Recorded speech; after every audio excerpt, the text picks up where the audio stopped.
Hello and welcome to Annie Stories. Do join me on Gerda's quest to find her childhood friend in The Snow Queen by Hans Christian Andersen. The tale itself is made up of 7 stories, so I will break it down into 3 digestible clips for you. Without further ado, let's get started. The Snow Queen, a tale in 7 stories. First story deals with a mirror and its fragments. Now we are about to begin, and you must attend, and when we get to the end of the story, you will know more than you do now about a very wicked hobgoblin. He was one of the worst kind. In fact, he was a real demon. One day, he was in a high state of delight because he had invented a mirror with its peculiarity that every good and pretty thing reflected in it shrank away to almost nothing.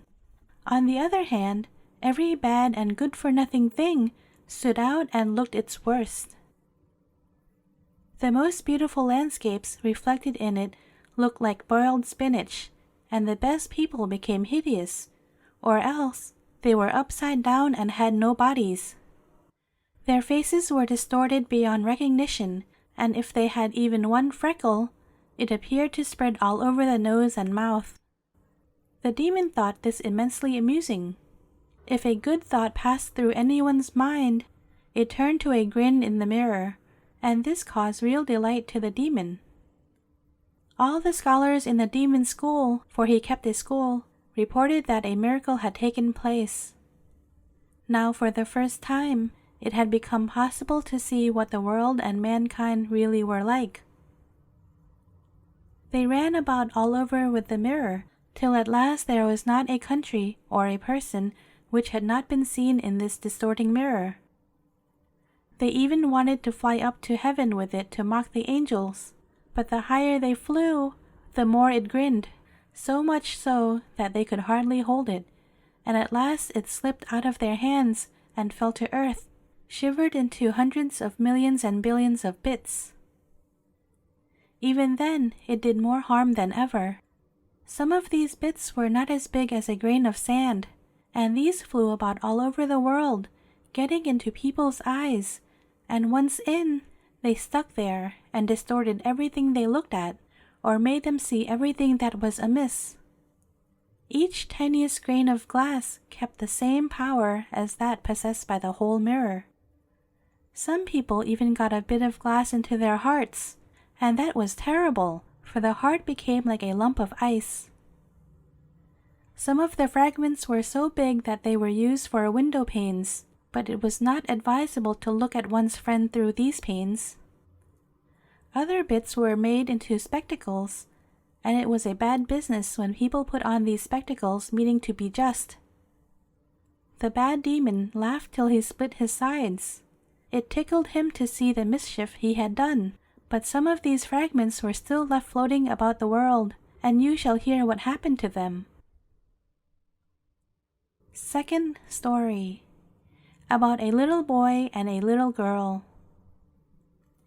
In a big town crowded with houses and people, where there is no room for gardens, people have to be content with flowers in pots instead. In one of these towns lived 2 children who managed to have something bigger than a flower pot for a garden. They were not brother and sister, but they were just as fond of each other as if they had been. Their parents lived opposite each other in 2 attic rooms. The roof of one house just touched the roof of the next one, with only a rainwater gutter between them. They each had a little dormer window, and one only had to step over the gutter to get from one house to the other. Each of the parents had a large window box, in which they grew pot herbs and a little rose tree. There was one in each box, and they both grew splendidly. Then it occurred to the parents to put the boxes across the gutter from house to house, and they looked just like 2 banks of flowers. The pea vines hung down over the edge of the boxes, and the roses threw out long creepers which twined round the windows. It was almost like a green triumphal arch. The boxes were high, and the children knew they must not climb up onto them, but they were often allowed to have their little stools out under the rose trees, and there they had delightful games. Of course, in the winter there was an end to these amusements. The windows were often quite covered with hoarfrost. Then they would warm coppers on the stove and stick them to the frozen panes, where they made lovely peepholes as round as possible. Then a bright eye would peep through these holes, one from each window. The little boy's name was Kay, and the little girl's Gerda. In the summer, they could reach each other with one bound, but in the winter, they had to go down all the stairs in one house and up all the stairs in the other, and outside there were snowdrifts. "Look, the white bees are swarming," said the old grandmother.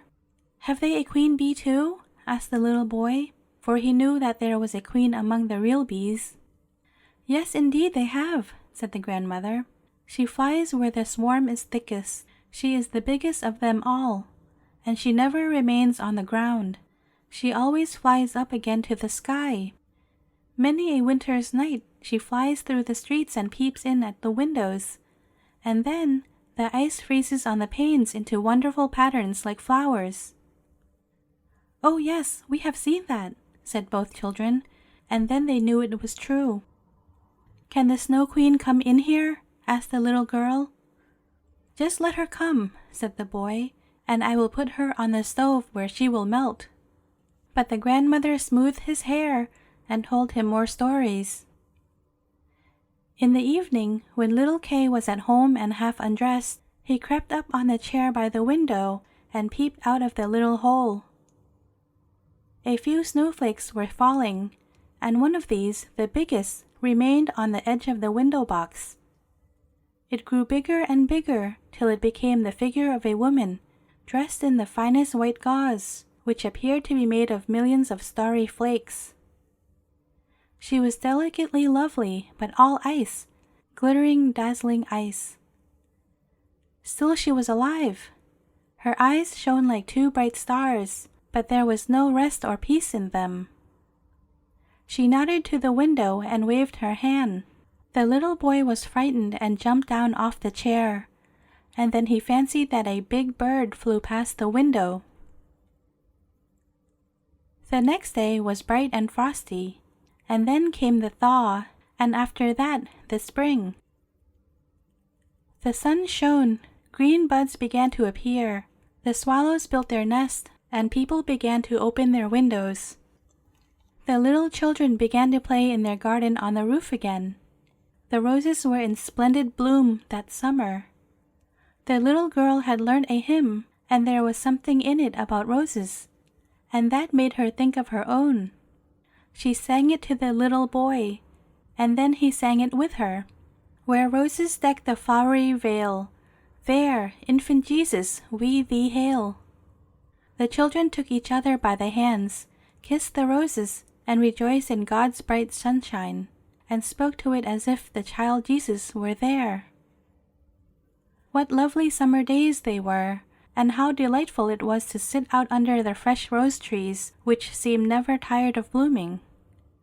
Kay and Gerda were looking at a picture book of birds and animals one day. It had just struck 5 by the church clock when Kay said, "Oh, something struck my heart, and I have got something in my eye." The little girl put her arms round his neck. He blinked his eye. There was nothing to be seen. "I believe it is gone," he said, but it was not gone. It was one of those very grains of glass from the mirror, the magic mirror. You remember that horrid mirror, in which all good and great things reflected in it became small and mean, while the bad things were magnified, and every flaw became very apparent. Poor Kay! A grain of it had gone straight to his heart, and would soon turn it to a lump of ice. He did not feel it any more, but it was still there.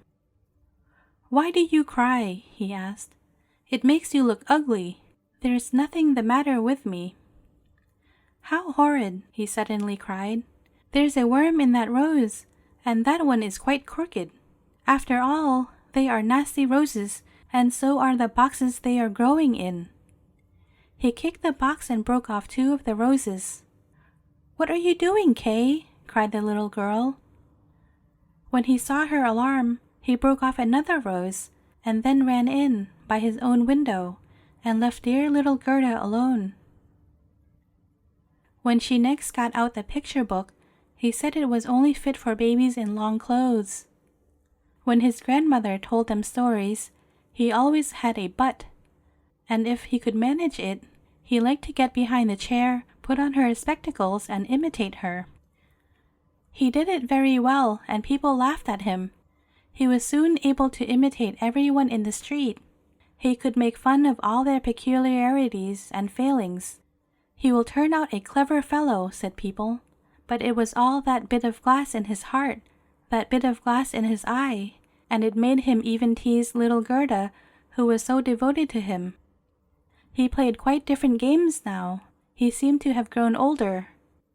One winter's day, when the snow was falling fast, he brought in a big magnifying glass. He held out the tail of his blue coat and let the snowflakes fall upon it. "Now look through the glass, Gerda," he said. Every snowflake was magnified and looked like a lovely flower or a sharply pointed star. "Do you see how cleverly they are made?" said Kay. "Much more interesting than looking at real flowers, and there is not a single flaw in them. They are perfect, if only they would not melt." Shortly after, he appeared in thick gloves with his sleigh on his back. He shouted right into Gerda's ear, "I have got leave to drive in the big square where the other boys play," and away he went. In the big square, the bolder boys used to tie their little sleighs to the farm carts and go a long way in this fashion. They had no end of fun over it. Just in the middle of their games, a big sleigh came along. It was painted white, and the occupant wore a white fur coat and cap. The sleigh drove twice round the square, and Kay quickly tied his sleigh on behind. Then off they went, faster and faster, into the next street. The driver turned round and nodded to Kay in the most friendly way, just as if they knew each other. Every time Kay wanted to loose his sleigh, the person nodded again, and Kay stayed where he was, and they drove right out through the town gates. Then the snow began to fall so heavily that the little boy could not see a hand before him as they rushed along. He undid the cords and tried to get away from the big sleigh, but it was no use. His little sleigh stuck fast, and on they rushed, faster than the wind. He shouted aloud, but nobody heard him, and the sleigh tore on through the snowdrifts. Every now and then it gave a bound, as if they were jumping over hedges and ditches. He was very frightened, and he wanted to say his prayers, but he could only remember the multiplication tables. The snowflakes grew bigger and bigger till at last they looked like big white chickens. All at once they sprang on one side. The big sleigh stopped and the person who drove got up, coat and cap smothered in snow. It was a tall and upright lady, all shining white, the Snow Queen herself. "We have come along at a good pace," she said, "but it's cold enough to kill one. Creep inside my bearskin coat." She took him into the sleigh by her, wrapped him in her furs, and he felt as if he were sinking into a snowdrift. "Are you still cold?" she asked, and she kissed him on the forehead. Ugh! It was colder than ice. It went to his very heart, which was already more than half ice. He felt as if he were dying, but only for a moment, and then it seemed to have done him good. He no longer felt the cold. "My sleigh! Don't forget my sleigh!" He only remembered it now. It was tied to one of the white chickens which flew along behind them. The Snow Queen kissed Kay again, and then he forgot all about little Gerda, grandmother, and all the others at home. "Now I mustn't kiss you any more," she said, "or I should kiss you to death." Kay looked at her. She was so pretty. A cleverer, more beautiful face could hardly be imagined. She did not seem to be made of ice now, as she was outside the window when she waved her hand to him. In his eyes, she was quite perfect, and he was not a bit afraid of her. He told her that he could do mental arithmetic as far as fractions, and that he knew the number of square miles and the number of inhabitants of the country. She always smiled at him, and then he thought that he surely did not know enough, and he looked up into the wide expanse of heaven, into which they rose higher and higher as she flew with him on a dark cloud, while the storm surged around them, the wind ringing in their ears like well-known old songs. They flew over woods and lakes, over oceans and islands. The cold wind whistled down below them, the wolves howled, and black crows flew screaming over the sparkling snow. But up above, the moon shone bright and clear, and Kay looked at it all the long, long winter nights. In the day, he slept at the Snow Queen's feet. End of story 2. Please go to the next clip for story 3 and 4.